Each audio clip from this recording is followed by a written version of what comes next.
Eto na ang tambayan ng mga mahilig saan.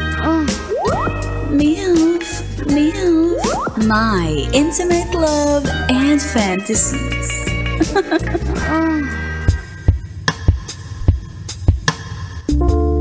Sa ating episode na pinamagatang, kapag sinabi kong I miss you, it means puntahan mo ko.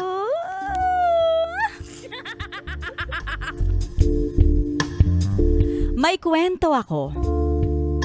Babae ako. Kasal na for 5 years. Pero wala pa kaming anak. Naku, huwag mo sabihin yan sa tita mo. Maraming masasabi yun. Trying naman kami. Pero because mahal na ang cost of living sa ngayon, we decided na magtuloy-tuloy lang sa trabaho para makaipon. O, diba? Wala na kayong hanas dyan. Kung wala kaming work pareho, nagde-date kami. Like kain sa labas, nood-nood ng movie, lalo kapag favorite o crush namin yung artista. Ako kasi ang celebrity crush ko ay puro mga foreigner. Chris Hemsworth, Chris Evans, mga borta ang katawan. Tapos, si hubby, puro local naman ang crush. Crush niya si Barbie Imperial.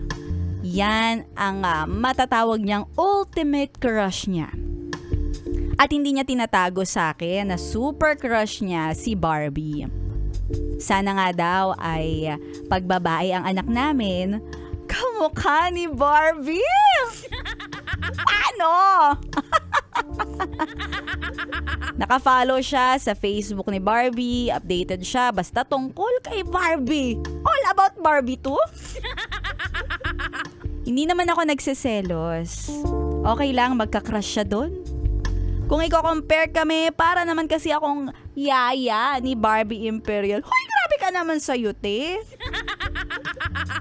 Oh, pero okay lang kasi mukha rin naman siyang driver ni Barbie Imperial. O, diba? Kaya, hindi ako magseselos. At hindi naman sila bagay ng hobby ko. Kami pa rin ang para sa isa't isa. O, diba? Ganyan ang gusto ko sa'yo, te. Malakas ang loob mo. At masasabi ko rin naman na pagdating sa romansa, walang-wala si Barbie sa aking talento. Ay, hindi kaya ni Barbie ang mga ginagawa kong pagpapasaya sa aking hobby. Hindi niya lang alam, pero kayang-kaya kong patirikin ang mata ng aking mahal na Diyosawa.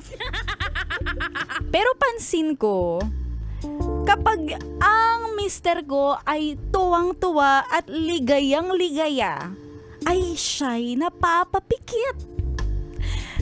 Kaya naman, minsan nagtataka ko.